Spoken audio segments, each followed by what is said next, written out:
Shalom, salam sukacita buat kita semuanya.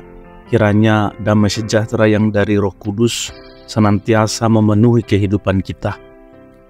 Hari ini kita akan belajar dari kebenaran firman Tuhan dengan tema menemukan tujuan hidup yang didasarkan pada Efesus 2 ayat 10. Tapi sebelum kita masuk dalam renungan harian kita, marilah kita berdoa. Bapa yang baik, Bapa yang kami puji dan sembah di dalam nama Tuhan Yesus Kristus. Kami bersyukur Tuhan buat segala kebaikan kemurahan hati-Mu Tuhan yang menyertai kehidupan kami, memberkati hidup kami Tuhan sepanjang kami boleh berjalan bersama dengan Engkau. Tuhan, hari ini kami akan belajar dari kebenaran firman-Mu.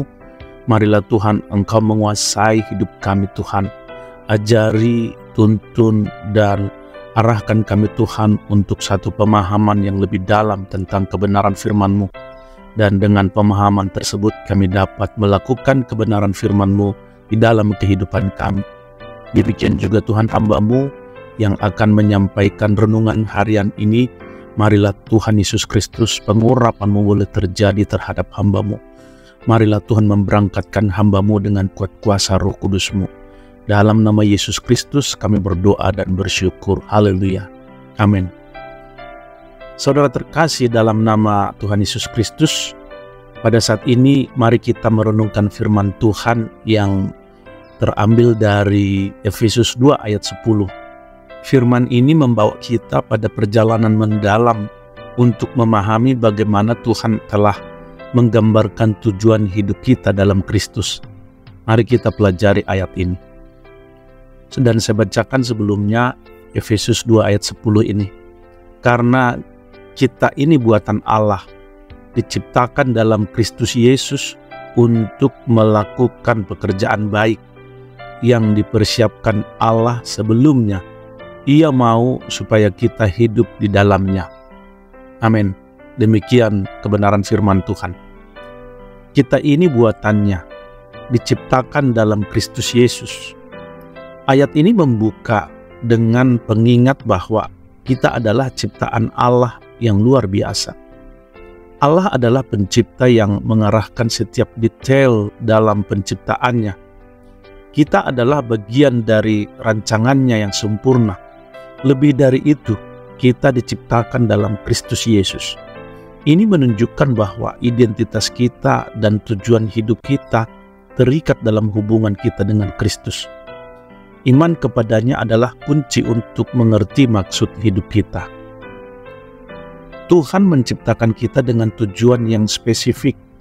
Kita diciptakan bukan hanya untuk hidup tanpa arah, tetapi untuk melakukan pekerjaan baik. Ini adalah panggilan kita untuk melayani, memberkati, dan membawa dampak positif dalam dunia ini. Pekerjaan baik mencakup tindakan kasih, keadilan, kerendahan hati, dan pengorbanan.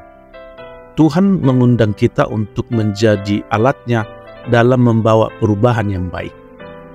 Setiap pekerjaan baik yang kita lakukan tidaklah kebetulan. Allah telah mempersiapkan pekerjaan-pekerjaan baik itu sebelumnya. Ini menunjukkan bahwa Tuhan memiliki rencana yang tertata rapi untuk hidup kita. Pekerjaan-pekerjaan baik ini adalah bagian dari rencananya yang indah. Kita dapat percaya bahwa dalam setiap langkah kita, Allah telah mempersiapkan jalan untuk kita berjalan di dalamnya. Akhirnya ayat ini menyatakan bahwa Allah menginginkan kita hidup dalam tujuan hidup yang telah Dia atur. Kita tidak hanya dipanggil untuk melakukan pekerjaan baik, tetapi juga untuk hidup sepenuhnya dalam tujuan dan rencananya. Hidup yang dijalani dalam rencana Allah adalah hidup yang penuh makna, sukacita, dan keberhasilan sesungguhnya. Ini adalah panggilan untuk tidak hanya melakukan pekerjaan baik, tetapi juga hidup dengan identitas dan tujuan yang pasti dalam Kristus. Saudaraku, firman Tuhan dalam Efesus 2 ayat 10 adalah pengingat yang indah tentang betapa berartinya hidup kita dalam Kristus. Mari kita renungkan firman ini dan mempertimbangkan tujuan hidup kita dalam cahaya yang baru. Pertimbangkanlah pertanyaan-pertanyaan berikut sebagai bagian dari renungan harian saudara. Apa yang Tuhan ingin saudara lakukan sebagai pekerjaan baik dalam hidup ini? Bagaimana saudara dapat lebih mengintegrasikan iman saudara dengan tindakan kasih dan kebajikan? Bagaimana saudara dapat lebih mendekat kepada Kristus untuk memahami tujuan hidup saudara secara lebih mendalam?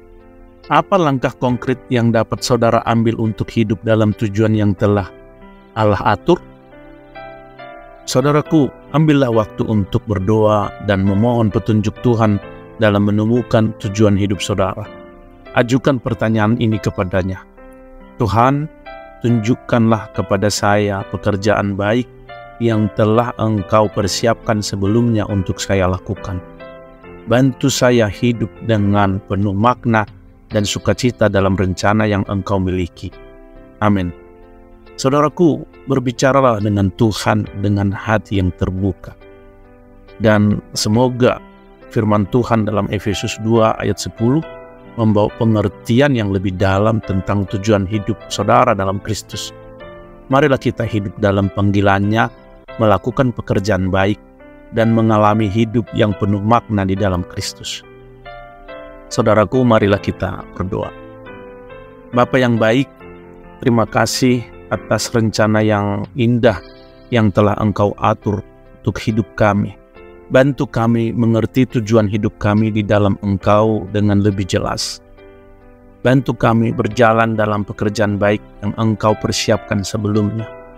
Kiranya hidup kami mengalir dalam tujuan yang Engkau miliki, dan kami dapat memuliakan-Mu melalui setiap langkah kami.